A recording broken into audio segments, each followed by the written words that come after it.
Olá pessoal, boa noite. Estamos iniciando a nossa Agro Live News aqui pelo blog do Mário Bittencourt no Instagram. Muito grato a todos que nos acompanham aqui no Instagram, também no blog e no canal Rural e nas outras redes sociais, como Twitter, no YouTube. Sua presença é sempre importante e sua participação aqui conosco. Hoje a nossa live é sobre bovinocultura de corte. E a gente vai falar com o senhor Roberto Sidney, ele que é especialista no assunto, também é criador de gado de corte, militante na área. Ele vai estar falando sobre eficiência também na bovinocultura de corte, né? E ele é especialista no assunto, né? Ele tem MBA em intensificação de fazendas de produção bovina. O senhor Roberto Sidney Cortes Quadros. Muito grato a todos que já estão marcando presença aqui na nossa live, que tem o apoio do site Marketing no Agronegócio. Você que quer dicas para se destacar nas redes sociais, acesse o site www.marketingnoagronegócio.com.br. O site oferece conteúdo top para você que quer se destacar nas redes sociais. Tem vídeos, e-books grátis e diversos materiais sobre marketing e redes sociais, dentre outros temas do nosso agronegócio. Acesse www.marketingnoagronegócio.com.br. E a Horus Aeronaves oferece drones com tecnologia avançada para você monitorar a lavoura. Os drones são usados para identificar plantas daninhas, calcular o estande e integrar os dados com maquinário agrícola para aplicação local de insumos. Com os drones da Horus Aeronaves, você pode ter até 50% de economia, melhorar o seu trabalho em campo e aumentar a produtividade. Acesse horusaeronaves.com. Converse com um especialista e dê o primeiro passo para diminuir os custos com perdas em insumos caros. Muito grato a todos que já estão marcando presença aqui na nossa live. A gente vai verificar a nossa conexão aqui com o senhor Roberto, para iniciar nosso papo com ele. Agradecer a todos também que estão acompanhando a gente no Minuto do Agronegócio, na Band News, no jornal Band News da Band FM Vitória da Conquista. E a gente aproveita também para deixar as nossas falecimentos que teve nessa madrugada, né, da senhora Fátima Rebouças, diretora da Band FM, da Band Bahia. A gente deixa a nossa solidariedade a toda a equipe da Band FM. Já está aqui com o senhor Roberto. Boa noite, senhor Roberto. Boa noite, Mário. Tudo bem? Tudo certo. Vou baixar o som aqui. Muito grato pela presença do senhor, por ter aceito fazer essa live com a gente para falar sobre um assunto que é muito importante para a nosso agronegócio, né? Não só no sudoeste da Bahia, mas também aqui no nosso estado, né? Em todo o país, né? A pecuária de corte é um dos setores aí que mais se destacam no nosso agronegócio. E o senhor, como um especialista no assunto, com certeza vai estar trazendo muitas informações valiosas para quem atua na área, né? A gente deixa o nosso agradecimento, deixa o senhor também para dar os cumprimentos, a boa noite a todos que estão aqui. Pessoal, boa noite. Em primeiro lugar, quero agradecer a Mário por esse convite, para a gente dar uma contribuição e fazer uma boa discussão sobre uma coisa que está tão, hoje, sustentando até o país, que é a pecuária de corte. Então, durante a palestra, a gente vai comentar um pouco mais sobre isso, por essa força que tem esse setor. Maravilha. E lembrar também que o assunto, né, da bovinocultura de corte, ele é até uma demanda de outras pessoas que acompanharam a live da gente sobre bovinocultura de leite, com o professor Marcelo Matos, que a gente fez há 2 semanas, e muitas pessoas depois sugeriram, né, a gente estar falando sobre esse assunto também, que de certa forma complementa, né? Muita gente que atua também na bovinocultura de corte, atua na bovinocultura de leite, né? O manejo, a gente sabe que tem diferenças, mas são informações que o pessoal busca também, tá buscando adquirir, né? E a gente deixa um abraço aqui, inclusive, o professor Marcelo também, que participou da nossa live, que foi muito interessante. E para iniciar a nossa conversa, senhor Roberto, perguntar ao senhor sobre, para fazer o gado ganhar peso usando somente a pastagem, né? Como é que isso é possível? Essa história, a todos, né? Boa noite mais uma vez. Essa história começou há 100 anos atrás. Esses estudos, como utilizar o pasto de uma maneira correta, começaram lá em 1900 e pouco. E, na verdade, isso só melhorou a condição do estudo em termos de Brasil, o entendimento do uso da pastagem, a partir do ano 2000. Então, é de ontem, 20 anos atrás, é que a gente conseguiu, com os centros de pesquisa, e através do encontro que era anual, que era um encontro, era um simpósio de pastagem que acontecia na Exalc, que é a Escola de Agronomia da USP, e isso todo ano era discutido como que você deveria aproveitar as pastagens, quais seriam os princípios que você deveria trilhar. Na minha opinião, o que foi produzido de pesquisa, muitas vezes até hoje não chegou ao produtor. Né? E aí a gente vai detalhar esse porquê não chegou. Na verdade, o que foi feito nesses centros, dois centros eram importantes. Um centro nos Estados Unidos e o outro centro na Europa, estudavam muito a questão da pastagem. E a gente, nós temos um clima tropical, os nossos pesquisadores no Brasil achavam que o comportamento das plantas, das gramíneas que existiam no Brasil, não eram os mesmos comportamentos daquelas gramíneas que existiam nos Estados Unidos e na Europa. Então, existia como se fosse uma coisa, como se fosse, não, nós não vamos ter que trilhar aquela escola porque nossas gramíneas são plantas diferentes.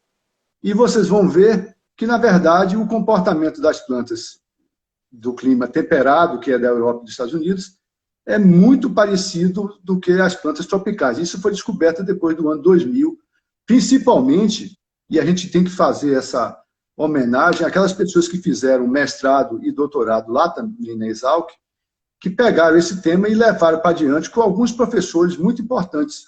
Um deles é o professor Moacir Cossi, é um professor lá da Exalc, que tem como lema a humildade, e ele nos ensinou muito, né, sobre essa questão desse uso da pastagem.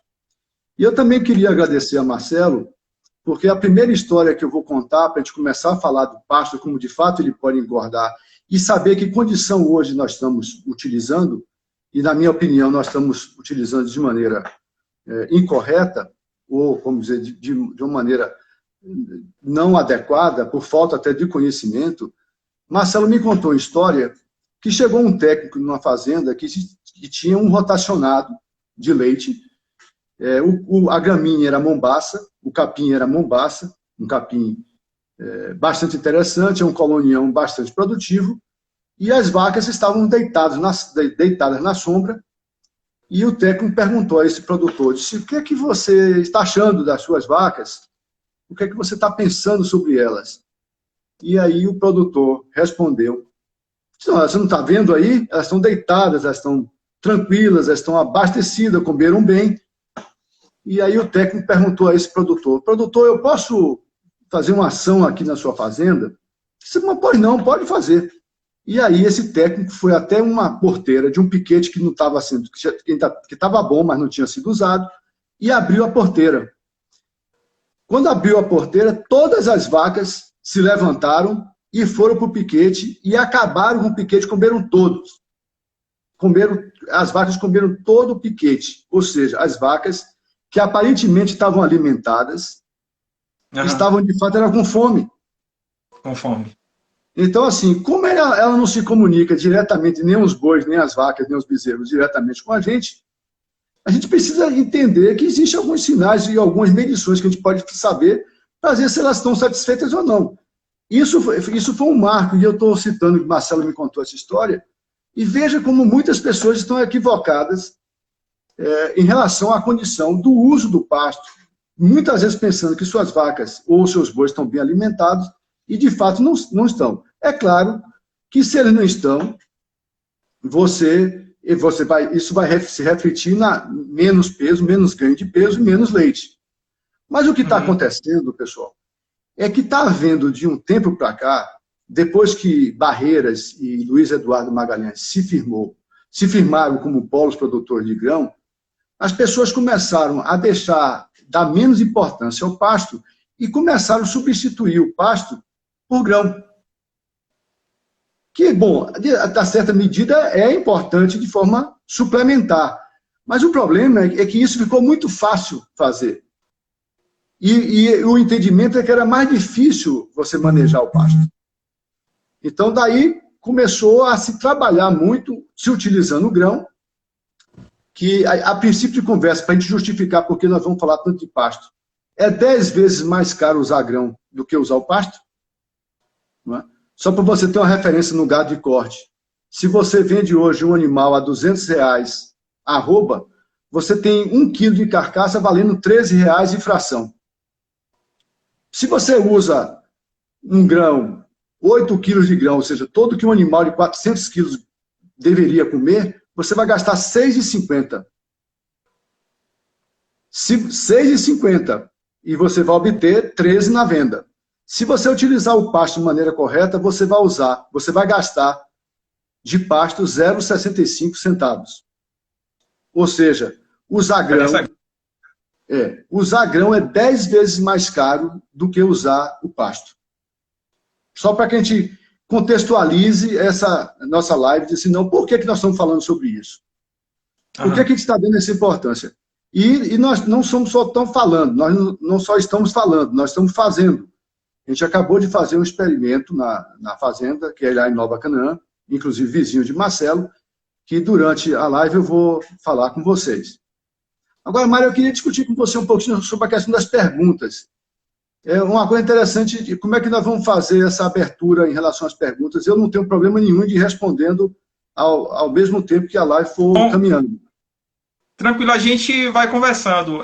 Tem as perguntas, né, que a gente tem para fazer e tem também outras que podem surgir dos nossos seguidores, o pessoal que está acompanhando a gente aqui na live. Pessoal, aí fique à vontade para enviar as perguntas, que à medida que o tempo for passando, a gente vai tá fazendo também, tirando dúvidas, alguma coisa assim. E aí é uma pergunta, né, que a gente tem aqui, no caso sobre a questão do pastejo na lotação contínua, né, e o pastejo rotacionado. Em quais situações eles devem ser usados? São 2 métodos. Antes de falar deles, os estudos de pastagem mostraram o seguinte: cada planta, a gente chama pé-filho, cada planta do capim tem um número de folhas verdes fixas que ele tem. Por exemplo, o capim do gênero Braquiária, ele permanece na planta até com 7 folhas verdes. Veja como são as coisas. Então, cada pé, porque todas as plantas que a gente anda por aí, a gente inclusive vê, assim, quando a gente caminha na cidade, que folhas caem o tempo todo. O capim Braquiária, por exemplo, que é um capim largamente utilizado, tanto o decumbens como o Braquiária brisanta barandu, que o pessoal chama de braquiarão, eles têm, em média, 7 folhas verdes. Para ser colocado cada folha verde desta, ele leva 5 dias. Então, ele no período de 30 dias, de 35 dias, na verdade, porque são 7 folhas vezes 5 dias, no período de 35 dias ele colocou todas as folhas verdes. Então, quando o capim coloca todas as folhas que ele é capaz de colocar pela genética dele, você tem que colocar alguma coisa para consumir. Então, na verdade, o uso da pastagem é produzir aquilo que consumir aquilo que o capim produziu.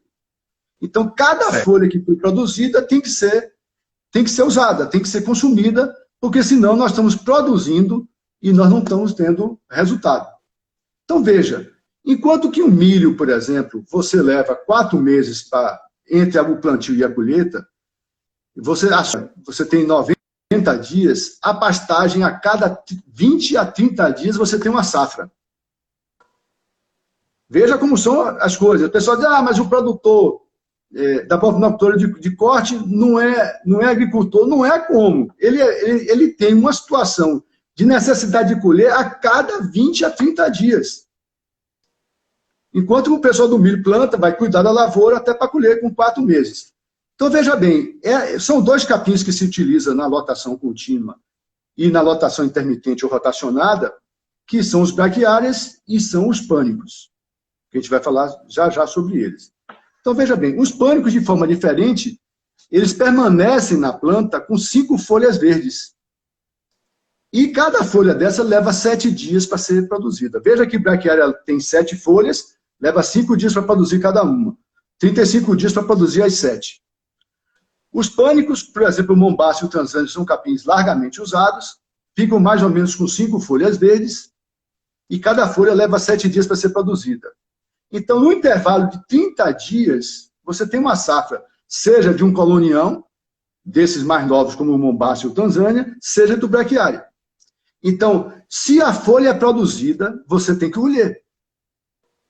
Se você não colhe a folha, você tá perdendo seu tempo, porque essa folha vai morrer, vai retornar para o solo e você não vai ter nenhum resultado sobre isso. E muitas vezes causa muita frustração.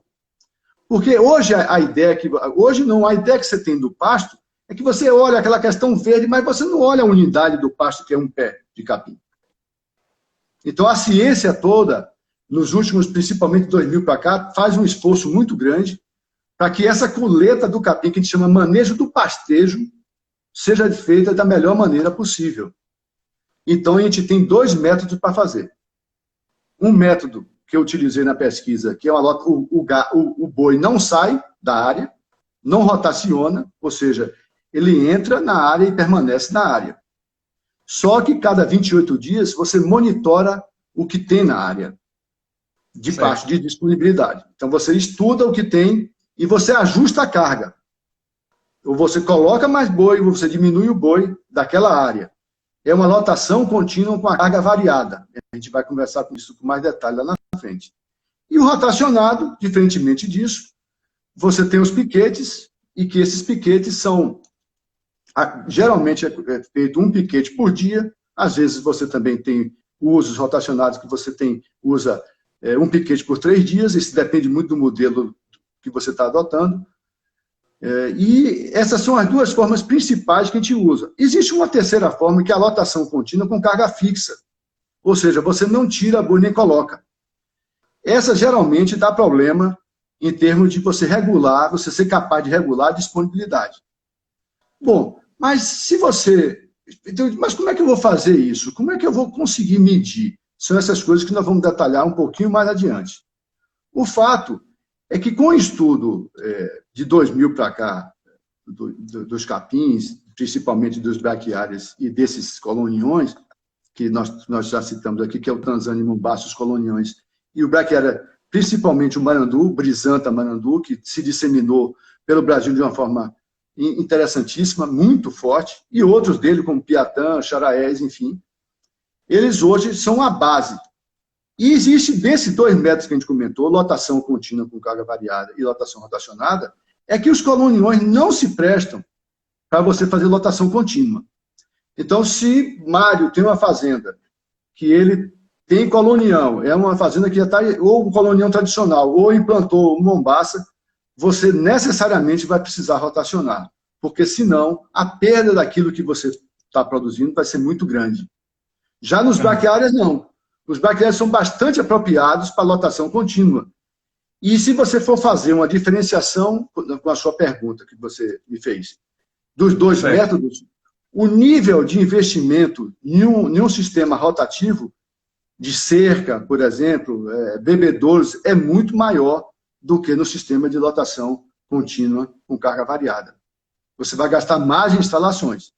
Você aumenta a eficiência usando rotacionado? Não, você aumenta a eficiência em capins que crescem para cima, os cespitosos, os coloniões, aí você aumenta. Porque se você for tê-los em sistema de lotação contínua, você vai ter muita perda. Agora, em braquiária, não, você pode trabalhar no sistema de lotação contínua, como nós terminamos agora um ano de trabalho com uma combinação, o que não é perfeito, de braquiária decumbens com braquiária brisanta, marandu, e nós depois vamos apresentar os resultados. Então, existem capins específicos para rotacionados e capins que podem, no caso de braquiária, você pode usar tanto rotacionado como pode usar também o de carga, o lotação contínua com carga variada. Né? Entendi. No caso do pastejo rotacionado, como deve ser o dimensionamento, seu Roberto? existe uma posição interessante essa pergunta, Mário. As pessoas têm que considerar a área por inteiro. Por exemplo, eu vi um sistema uma vez e que as pessoas estavam manejando um colonião tradicional e estavam usando uma referência de altura, porque a gente, como no estudo a gente vai detalhar um pouco isso já, eles estavam trabalhando com 60 centímetros da entrada do gado no piquete e o gado deveria sair com 30. Bom, não tem nenhum estudo do colonião que eles usavam. Existe hoje estudos com Mombasa, existe hoje estudos com Tanzânia. Mas quando eu cheguei no piquete, nesse sistema, e a gente vai falar um pouquinho como é que ele dimensiona, quando nós chegamos no piquete, nós perguntamos, muito bem, esse piquete foi muito bem comido, ou seja, estava em 60 e eu estou vendo que ele ficou em 30, perfeitamente como as metas de resíduo estavam estabelecidas. Saiu, está tudo 30. Mas onde está o gado? Aí eu posso mostrar ao senhor, que eu tirei o gado do piquete, porque já botou na altura que o dono me mandou tirar. Quando eu fui olhar o gado estava acabado. Ou seja, o indivíduo estava manejando o pasto corretamente, botando na altura de entrada correta e tirando na altura que atingiu, de resíduo, 30, e o gado estava passando fome depois, porque não tinha onde colocar. Ele não poderia abrir outro piquete e assim simultaneamente, porque acabaria o sistema. Ou seja, ele estava com a quantidade de gado em excesso. Sistemas rotacionados suportam, depende da adubação colocada, até 10 cabeças ou mais por hectare. Então, toda vez que você vai dimensionar, eu digo, bom, se eu tenho 6 hectares, por exemplo, eu posso trabalhar com 60 cabeças, a depender do meu nível de adubação. Então, isso vai estar muito ligado ao nível de adubação que vai ser usado. Então, Mário, eu queria tocar um pouco no braquiária, na questão do braquiária que a gente estava conversando, que os estudos começaram nesse trabalho de avaliar a quantidade de folhas, a meta era consumir a folha que é produzida, e depois eles começaram a dizer assim, mas como é que nós vamos estabelecer um parâmetro para a gente manejar o gado, seja em lotação contínua, seja em lotação rotacionada? Bom, e aí começou um trabalho que foi feito a partir de 2000, lá na Exalc, que eles começaram a definir metas. Por exemplo, eu vou estudar o braquiária brisanta, Marandu, como foi estudado, mantido a 10 centímetros de altura, mantido a 20 centímetros de altura, mantido a 30 centímetros de altura, mantido a 40 centímetros de altura. Então, ele aí, como é que ele se mantém? Eles colocam o gado para regular essa altura. Bom, o que é que aconteceu? Se descobriu que de 10 centímetros até 40 centímetros de altura do capim-marandu, do braquiarão, que costumeiramente se chama braquiarão, a produção total de matéria seca, de massa da forragem durante o ano era a mesma. Foi uma surpresa muito grande, porque é assim nas plantas temperadas. Mas não se sabia que era assim nas plantas tropicais.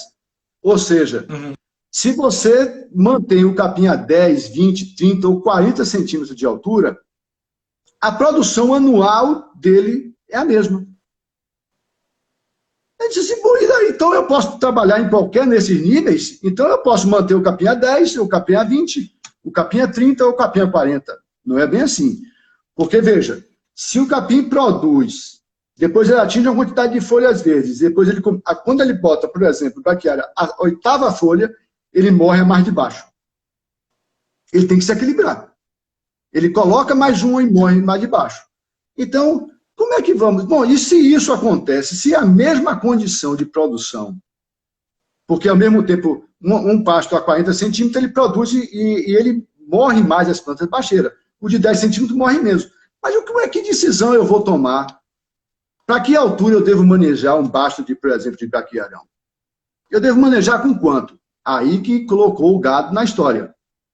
Vamos ver como é que o gado se comporta. Se eu posso trabalhar com a mesma diversa de altura, eu vou colocar o gado para ver o que acontece.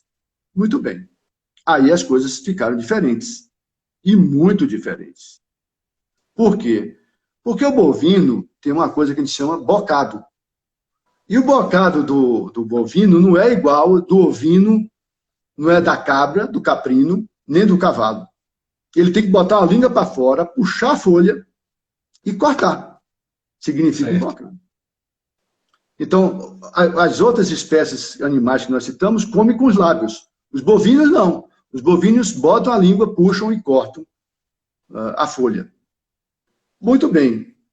Então, quando isso foi colocado nessas diversas alturas bovinos para consumir o pasto, eles notaram que quando era oferecido um pasto a 10 centímetros de altura, a condição de consumo do bovino era muito pior do que, por exemplo, a 30 centímetros de altura. Porque ficava muito mais difícil do bovino colher o pasto. Né? É isso que nós estamos falando. Então, nós estamos falando aqui de como usar bem o pasto. Bom, então, de maneira prática, se eu tenho um braquiarão utilizado, pelos estudos que foram feitos, eu tenho que trabalhar numa faixa de 20 a 40 centímetros de altura, e não em 10, porque o resultado, por exemplo, vou te dar um exemplo disso. Ele dá um bocado, medir o bocado que ele dá a 10 centímetros de altura, meia grama. Quando ele está a 30 centímetros de altura, é 1,5 gramas o bocado, cada bocado que ele dá. Então ele melhora muito a apreensão, porque foi descoberto ao longo do uso da pastagem que se o boi fosse humano, e se ele fosse a sua casa, Mário, comer feijão, vamos dizer assim, o boi diria para você: Mário, me ofereça 3 pratos de feijão para que eu consiga comer um. Então, a oferta para que o boi consiga comer o que ele precisa comer, e aí a gente entra na coisa que é mais importante em pasto, que é o consumo. O exemplo que a gente contou, a história que o Marcelo nos contou, que as vacas foram lá e comeram porque elas não tinham comido o que elas precisavam. Né? Então, na verdade, o gado precisa ter disponibilidade de massa de forragem para que ele consiga colher bem. Então, cada bocado que ele dá é muito pequeno quando ele está a 10 centímetros. E o instrumento coletor de pasto dele é pequeno e cansa. Não é? Então, eu tenho uns números para lhe apresentar a todos vocês, que, na verdade, quando você coloca um animal a 10 centímetros, primeiro ponto, se você trabalha com braquiarão a 10 centímetros, a tendência dessa sua pastagem sujar, ou seja, sofrer com invasoras é muito maior. Ponto número 1. Ele até produz. Está falando plantas daninhas, no caso? Plantas invasoras, plantas que vão atrapalhar a pastagem ao longo do tempo, se você manter mais baixo. Então, quando se oferece a um bovino uma pastagem a 10 centímetros de altura, de marandu, que todos nós tenhamos agora consciência que ele não vai consumir bem, a pesquisa apontou que ele consegue comer 1,3 quilos de matéria seca por cada 100 quilos de peso vivo. O que é isso? Ele deveria comer 2 quilos de matéria seca. Ele só consegue comer 1,3. A partir de 20 centímetros até 40, ele equilibra entre 1,8 quilos de matéria seca por 100 quilos até 2. Então está tudo bem. Ofertando de 20 centímetros de altura até 40, numa média de 30, está tudo legal para que o boi consiga colher tudo o que ele precisa. Veja bem, olha as vacas lá que foram e voltaram para o piquete e comeram tudo. Se um boi receber de um braquiária marandu, de um braquiarão, uma oferta numa altura de 20 a 40, ele vai conseguir consumir tudo aquilo que ele necessitaria. E quando ele for descansar e deitar, você com certeza vai saber que ele está bem, que ele está bem alimentado. Né? Então, nós temos 2 pontos negativos para não trabalharmos abaixo de 20. Primeiro, a pastagem deteriora, é invadida por invasoras. Tem invasora, passa a ter mais invasoras. Segundo, o boi não consegue colher bem. Então, o que é que está acontecendo, pessoal? As pessoas estão deixando o pasto muito baixo, sacrificando a própria condição da planta e do animal também, mas quando eles olham e veem que os animais estão tendo problema, de ganho de peso, eles suplementam com o quê? Com grão. eles suplementam numa condição 10 vezes mais cara do que a condição do pasto. Certo. Então, veja que esse é uma questão que precisa ficar clara. No nosso trabalho, nós utilizamos a lotação contínua com a carga variada. Ou seja, nós colocamos os animais com 6 arrobas, vamos falar assim, exatamente como foi feito, de 6 arrobas. Esses animais eram pesados a cada 28 dias. E o pasto também era avaliado a cada 28 dias. No passado, para você fazer uma avaliação de pasto, se você fosse dizer a um fazendeiro, que também sou, não, você vai fazer uma avaliação do seu pasto de 20, 28 dias. Você tinha que coletar 1 metro quadrado de pasto em 5 lugares da pastagem até 20 hectares. Era uma coisa tão louca para ser feita que ninguém fazia uma vez ou duas, depois desistiu. Não aguento fazer isso não, porque não é viável, não suporto.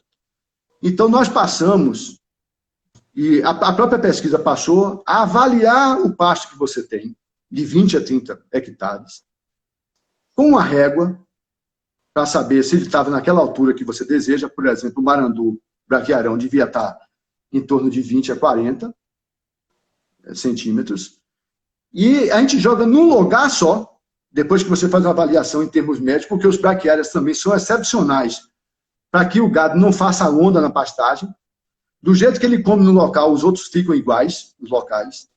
E naquele local em si, você joga o quadrado e colhe as folhas do pasto. Né? E aí depois você mede, pesa essas folhas e aí você avalia a carga que você pode ter ali de animais naquele local. Né? Então, o que aconteceu conosco? A nossa fazenda, que é em Nova Canaã, que é uma zona intermediária entre mata, a gente tinha um ganho anual em termos médio de 4 arrobas. Né? Nós tivemos um ganho, nós completamos o trabalho na semana passada. Nós tivemos um ganho de 8 arrobas por animal em um ano. Esses animais de 8 arrobas entraram e saíram do sistema a depender da disponibilidade. Aqueles que não saíram em tempo algum, ganharam 9 arrobas e meia. Então, como é que era feita a conta? A gente trabalhava com animais que recebia com 6 arrobas. No primeiro ano a gente levava para 10. No segundo ano levávamos para 14. No terceiro ano a gente ia para 16, para 18 arrobas. Então, 3 anos. Você usando adequadamente a pastagem, a gente colocou de 8 a 9 arrobas e meia em um ano.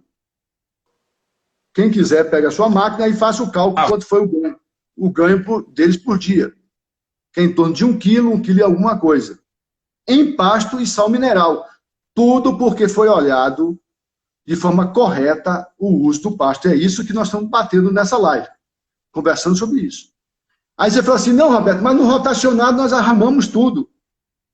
Nós colocamos o rotacionado e tudo isso se resolve. Não. No rotacionado, da mesma forma, se você não souber avaliar a disponibilidade, você vai fazer como um caso que Marcelo nos contou. Você vai faltar pasto também para esse gado. Então, veja, nós estamos trocando 3 anos por um ano, para depois desse um ano, quando você chega com um ano, os animais foram para quanto? Os animais saíram de 6 para 15 arrobas. Bom, nesse momento de 15 arrobas, esses animais têm uma demanda por energia muito maior do que na fase anterior. Nessa condição de demanda por energia maior, aí sim a gente entra com a suplementação. Para que esses animais saiam dessa 15 arrobas, se eles têm um tamanho para isso, ou seja, tem boi pequeno, tem boi médio, tem boi grande, a gente pode levá-los até 20 arrobas, 21 arrobas. Aí, dessa vez, usando suplemento. Por quê? Porque nessa fase final, de 15 a 19, eles vão acumular gordura. E gordura é 2,5 vezes mais cara do que você colocar carne no boi e osso. Então, você tem que ter energia que o capim não tem. Então, para você fazer isso bem, a gente faz uma suplementação. Nós vamos deixar o povo ver se tem alguma pergunta, Mário, para a gente interagir com ele. Com certeza, o pessoal que está acompanhando a gente aí, grato pela presença. Pode enviar perguntas, só até verificar aqui. Bom, por enquanto a gente Eu tenho que ter muita pergunta minha aqui para a gente Sim. fazer. Dessa fala do senhor, o que ficou na minha dúvida é a respeito da questão de manter o pasto num certo nível adequado, né? Como o senhor falou, de 20 a 40 centímetros, né? Do Sim. capim. Para conseguir manter de uma forma perene, vamos dizer assim, isso é possível ou tem que fazer algum tipo de manejo mais especial, vamos dizer assim? Você fez a pergunta-chave dessa live. As pessoas chegam nas palestras e nas lives e dizem assim, olha, você tem que manter o pasto a 30 centímetros. Se você mantiver o pasto a 30 centímetros, você vai ter um ganho. Só para te dar aqui a informação, eu estou com um número também, você consegue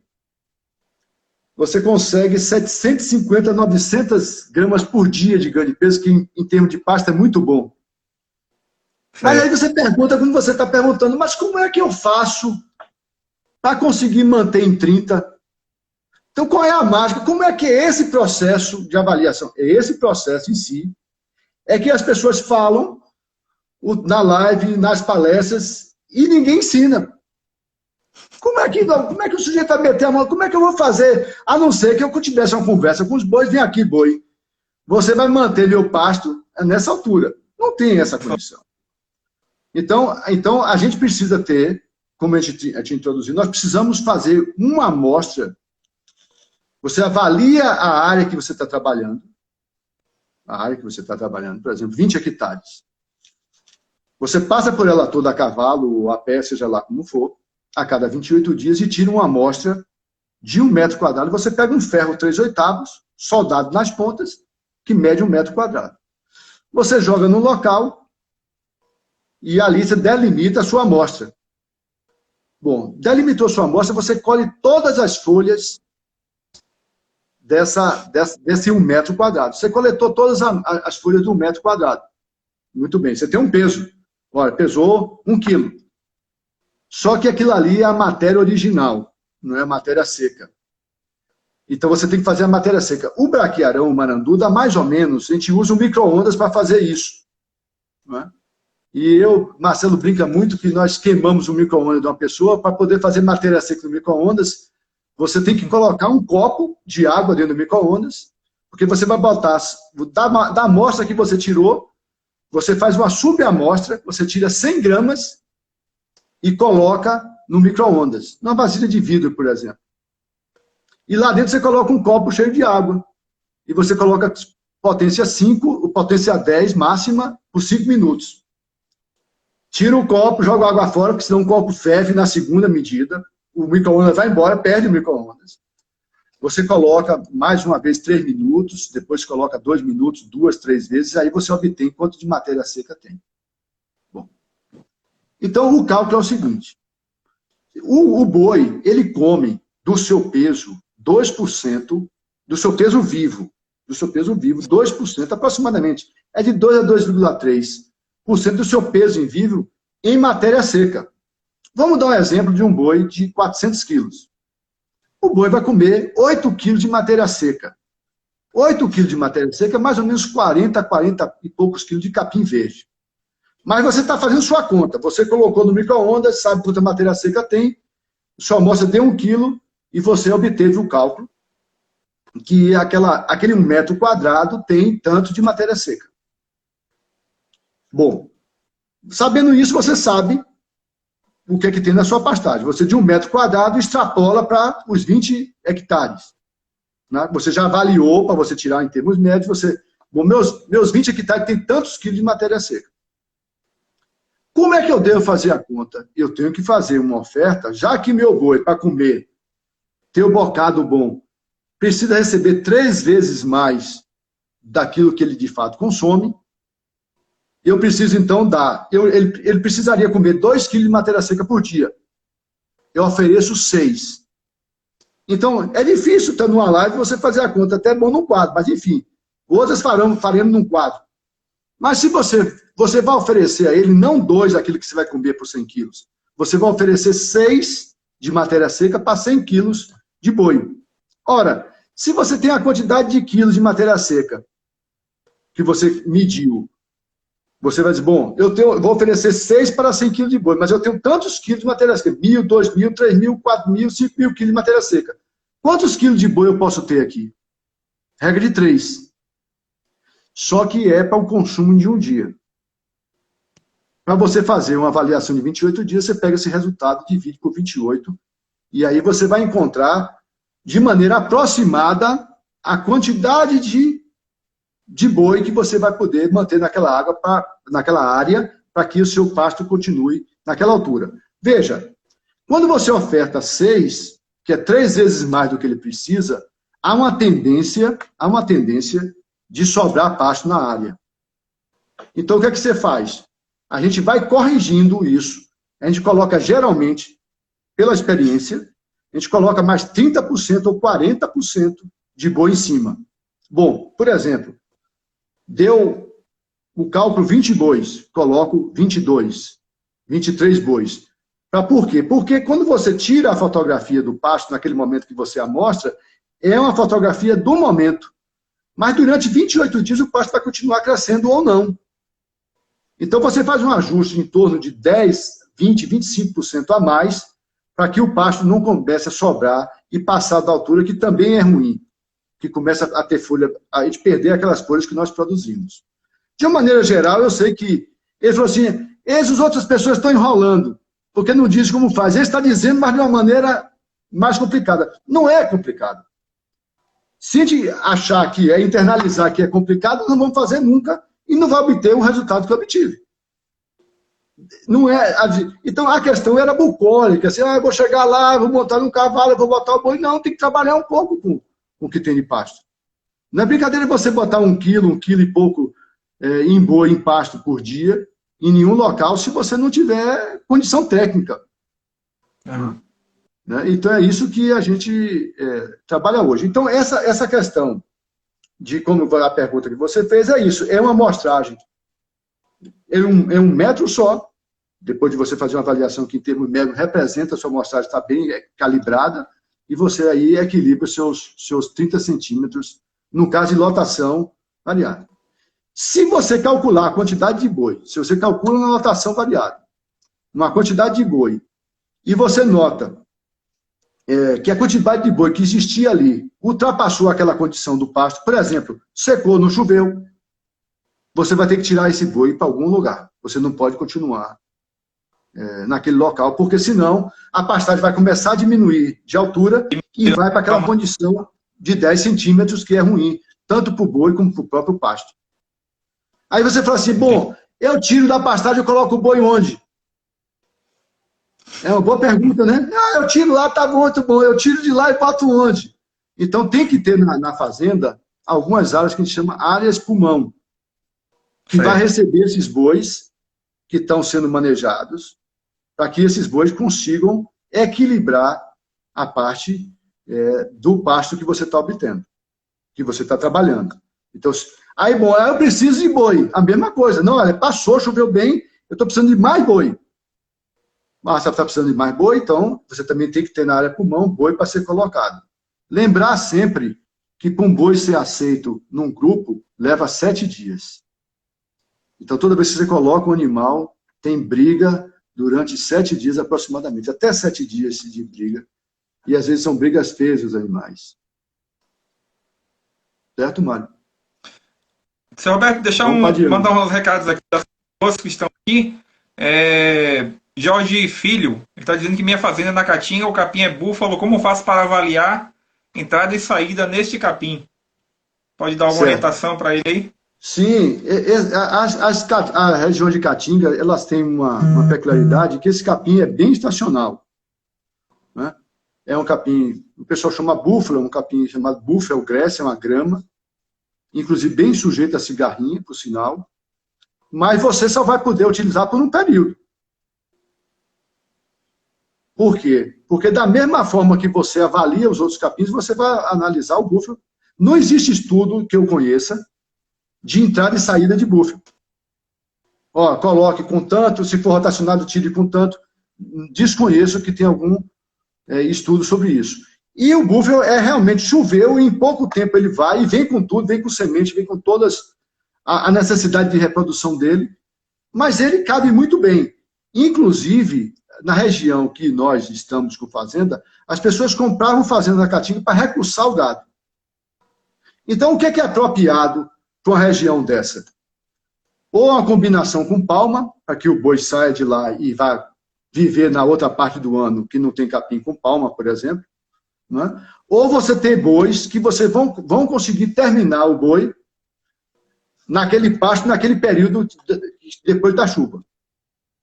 Bom, se isso vai acontecer, você tem que vendê-lo gordo e não mantê-lo na fazenda se você não tem recurso como palma, por exemplo. Mas não desconheço o estudo. O estudo para dizer a quantidade de boi que pode ser colocado na área é da mesma forma que eu lhe expliquei aqui. Da mesma maneira, com quadrado, a medição para você calcular a disponibilidade que tem na pastagem que ele está utilizando. Entendi. Manda um abraço aqui para o Birajara Zapone de Barreiras, Adriano Costa, também que está sempre presente aqui nas nossas lives, Vinícius, também ele é daqui de Vitória da Conquista, está no Recôncavo da Bahia também, ele é agrônomo, trabalha também com bovinocultura de corte, inclusive estava na expectativa também dessa live, que ele comentou com a gente sobre isso. E também tem aqui Aloysio Brasil, também presente aqui, Sérgio Barreto Viana. A gente está com 46 minutos, falta 15 minutos aí para a gente concluir, tem algumas perguntas mais aqui. Hoje tem sido muito usado na pecuária intensiva e com animais em pequenos espaços. Como que o senhor observa esse tipo de criação? No caso, ela é feita mais com grãos. O senhor acha que ela tem algo que pode ser, no caso, comparado com a rotação, com com a criação do boi na pastagem ou não? Então, a pergunta é o seguinte: o professor Cisó, vamos intensificar, quais são os elementos da intensificação que eu vou fazer? Eu vou fazer irrigação? Eu vou fazer adubação? Veja, o primeiro princípio, antes de qualquer passo da intensificação, é aprender a usar o capim de maneira correta, do jeito que ele está lá. Então, se você, imagine o seguinte, toda vez que você coloca adubo ou que você intensifica, a velocidade aumenta muito. Se você não sabe equilibrar sem adubação, imagine você com adubação. Você vai sofrer. Você vai dizer assim, meu Deus do céu. Por quê? Você vai ver uma coisa maravilhosa, bonita, porque as galinhas são muito responsivas à adubação e à irrigação. E teve um colega que também perguntou, ele estava trabalhando com a pecuária de leite. Será que a irrigação é interessante? Para áreas pulmão que nós falamos, é interessantíssimo. Imagine você que hoje nós usamos assim, nós usamos a parte irrigada, são 9 hectares. E são 200 cabeças em 9 hectares. Né? Nessas cabeças são assim, bezerros recém-chegados, que é outra categoria que também é exigente de energia, e os animais ficam num repasse, quer dizer, tem um lote de frente e tem um lote que vem de repasse. O lote de frente são os bezerros que estão recém-comprados. Estão se adaptando, estão comendo melhor, estão comendo na ponta do capim. Quem vem atrás são os bois que estão saindo das áreas de lotação contínua, que, por exemplo, não suportou. Então, ele vem passar um período no rotacionado de repasse, até que eu tenha condição de distribuí-los de novo. Então, veja, nesse encontro que eu tive com a pessoa, ela falou assim, mas será que eu deveria irrigar? Eu falei assim, você deveria fazer uma conta. A conta é a seguinte, quanto você deixou de... Isso era em leite. Quanto você deixou de ganhar porque não tinha pasto? E as vacas, por exemplo, são muito sensíveis. Ele fez rapidamente a conta, a irrigação pagava e dava de sobra, pelo cálculo de quanto ele deixava de ganhar. Entendeu, Mário? Então, por exemplo, para a fazenda que tem alguma condição, por exemplo, a pessoa fala, não, mas eu tenho água salobra. A minha água é salobra, a minha irrigação. E eu fui para Campina Grande, eu pesquisei, né? Pelo regime de chuva da minha região, não é um problema a irrigação com água C2, S1. Esse S que nós estamos falando é muito mais problemático. Se passar de 1 é muito problemático. Mas o C não. Água com até C3, você consegue irrigar. E essas áreas que a gente fala de intensificação, geralmente são áreas que dão apoio ao resto da fazenda.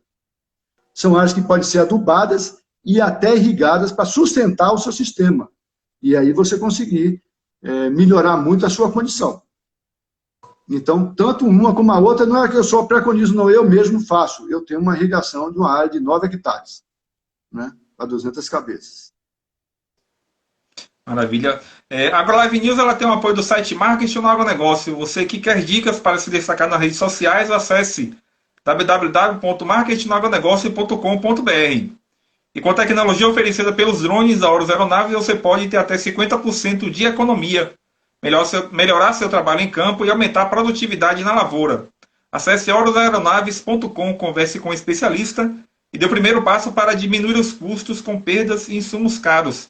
Aproveitar esse gancho aqui da Horus Aeronaves, sobre tecnologia, né? A gente vê muito hoje o drone sendo utilizado também para verificar plantas daninhas, né, na pastagem também, e na agricultura de precisão, né, que também tem a pecuária de precisão. Como é que o senhor tem visto a pecuária de precisão na Bahia? Assim, a gente primeiro, assim, se a gente não medir, a gente não administra, né? Então, a precisão começa, a gente, mas eu não tenho balança. Bom, que você usa outra forma para poder medir, como, por exemplo, uma fita que é usada na parte do boi, logo atrás das patas dianteiras, mas que você avalie de alguma forma. E hoje, essa precisão está saindo do meio da fazenda e indo para a mão do frigorífico. Por exemplo, hoje o frigorífico avalia a sua carcaça, dizendo, mas o boi precisaria estar ferrado, ou colocado um brinco, ou colocado um chip. Não. De uma maneira um pouco mais antiga, porque você vai ter o trabalho de olhar os dentes do boi, os bois são avaliados pelos frigoríficos hoje pela quantidade de dentes definitivos que eles têm. Então, por exemplo, o animal que vai até 1 ano, até 19 meses, ele não tem só um dente de leite. Até 2 anos, ele tem 2 dentes definitivos. Até 3 anos, ele tem 4. Então, por exemplo, hoje a China paga de 10 a 15 reais a mais o animal que tem até 3 anos e que tem a cobertura correta de peso. Então, Mário, para a gente sintetizar, o tempo de fato é curto, a gente precisa entender 2 coisas. Nós podemos levar os animais médios até 14 arrobas, 13 arrobas e meia em pasto, ganhando bastante bem, se a gente sabe medir e avaliar, seja no método rotacionado, seja no método de lotação contínua com carga variada e com a área pulmão da fazenda. De uma forma ou de outra, nós não precisamos, talvez só na fase de bezerro, quando você recebe, uma suplementação também energética para você colocar o carro andando. Eu não estou negando, nem estou deixando de dizer que não use, por exemplo, os proteinados de baixo consumo. Todas as tecnologias que vieram estão agregando, contanto que você vai fazendo as contas. É que muitas vezes nos falta fazer as contas. Mas o que é, então, bovinocultura de precisão? É medir, é rastrear. Olha, o meu boi... imagina que você está mentindo, você botou como cavalo, você botou a idade do boi, não, olha o dente do boi que você sabe. O frigorífico está fazendo isso. E você não pode mentir para mim que eu vou olhar o dente, vou te pagar mais pelos dentes que o animal tem, pela idade que vai revelar os dentes. Então, essa medição e atingir esse animal, no máximo, para sair da fazenda, no máximo, com 2 anos e meio, 3, é nosso objetivo. Mas não vamos usar o grão de uma forma geral, a não ser que a gente precise, porque, veja bem, você fala assim, bom, mas se por acaso minha fazenda secou, zerou, eu estou na caatinga, como a pessoa que perguntou, e eu não consegui terminar. Hoje existe tecnologia, Mário, que se termina o boi só com milho e uma ração peletizada. Peletizada é feita parecendo do tamanho do milho. Então, se tudo ficar ruim, você é capaz de comprar uma ração peletizada, gastando um pouco mais, mas terminar os bois. Isso dá muita segurança e abaixa o risco da atividade. Faz com que a gente não corra, dizer, agora meu boi foi até bem até agora, mas depois vai se acabar, vai morrer, vai emagrecer. E você tem hoje mecanismo de controlar. E a precisão é ter rastreabilidade. Você saber de onde a origem dele, e, no final das contas, rastrear, pesando como foi o desenvolvimento dele. Se ele é um animal bom, se o marmoreio dele é bom, e isso é a combinação entre produtor e frigorífico. Isso aqui na Bahia está sendo feito em alguma fazenda já, né, seu Roberto? Tá. De uma maneira geral, o uso da balança, são dois elementos que tem uma fazenda hoje que é bem interessante, que é a balança e outra é a ducha. A gente dava muito banho de defensivo nos bois, em bombas costais, que é um negócio complicado. O acompanhamento em balanças que são de 5 bois, dá muito trabalho, porque demora muito. A tendência é a gente trocar essas balanças, que cabem até 5 bois, por balança eletrônica, que o boi passa caminhando na balança e ele resiste o peso, e também o número do boi e o peso. Isso vai dar muita movimentação. Tem pessoas que usam essa tecnologia mais de precisão, inclusive colocando no coxo de água, limitado para um boi, o boi entra e ali ele é pesado e é avaliado o tempo todo e é transmitido pela internet. Hoje o interessante vai ser, e eu pretendo fazer esse ano, é transmitir para quem quer que seja, como está o lote. Ó, pessoal, estou fazendo um lote, na fazenda está assim, assim, assim, eu gostaria de mostrá-los. E assim por diante. Né? Maravilha. Mas a questão... Então, pois não. Pode falar, se eu quiser complementar aí. Não é isso, a gente precisa estar. Então, o boi de até 13 arrobas, 13,5, 14, nós podemos complementá-los e fazê-los isso de pasto de maneira tranquila. E vamos fazer isso muito mais barato. Então, pessoal, eu quero aproveitar isso para fazer uma chamada. Não é minha área consultoria, mas assim, vai ter que aprender a avaliar. Quando você está falando de precisão, como é que você tem precisão se você não mede? Então, essa é uma condição. Os produtores que não sabem avaliar o seu pasto. Nova Zelândia usa, por exemplo, uma régua com um prato. Ele sabe que se o extrato tiver tanto de altura, ele tem tanto de massa. É uma forma indireta de medir. O produtor vai ter que ter isso.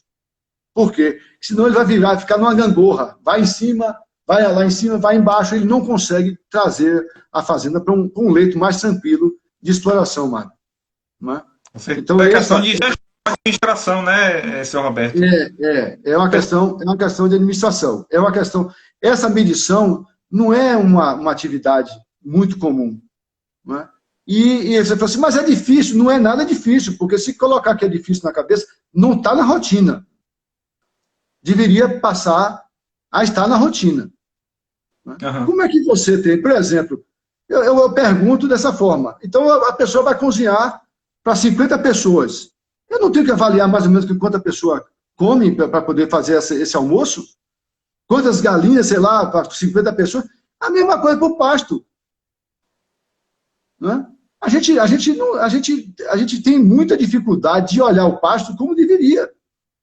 E se a gente não olhar e não medir, a gente não vai conseguir fazer essa avaliação, seja na caatinga, seja na mata, seja onde for. Aí você fala assim, mas o pasto da caatinga acabou. Bom, acabou. Não tem mais disponibilidade do gado. Se o gado continuar em cima desse pasto, ele vai morrer. Ou ele vai emagrecer, talvez até a morte, se você não tomar uma decisão sobre ele do que fazer. Seu Alberto, falta 2 minutos para a gente finalizar nossa live. Daqui a pouco aparece o sinalzinho aqui do Instagram para 20 segundos. A gente dá o aviso. Aproveitar para, enquanto a gente tem tempo, né, para deixar um abraço ao pessoal. Francisco Carvalho, da ATER, via Copsisal de Ouro Verde, de São Domingos. Um abraço também aí para Aloysio Brasil, de Piritiba. Reuben Matos também, que foi colega do senhor. Ele está falando aqui que está dando parabéns pela escolha do palestrante e falando que foi colega de faculdade em Cruz das Almas. Que além de pesquisador, também é criador de bovinos. Como a gente falou no início. O Zapone está falando aqui, mas na sua experiência em sua fazenda, qual a rentabilidade obtida na atividade de engorda do ano? Enquanto você tem arrobas por hectare por ano. Deixar essa última pergunta enquanto o Instagram não finaliza a nossa live. Certo. Isso é muito importante. Em relação à rentabilidade, quando ele pergunta, nós temos que falar em relação ao valor do patrimônio como um todo. Não é? A rentabilidade de fazenda, né, na minha especificamente, está em torno de 12%. Apareceu 20 segundos aqui. Hein? Apareceu 20 segundos para a gente finalizar. 10 segundos agora. 28, é isso aí. Então, em termos de rentabilidade, 12%, que é hoje, e está em evolução.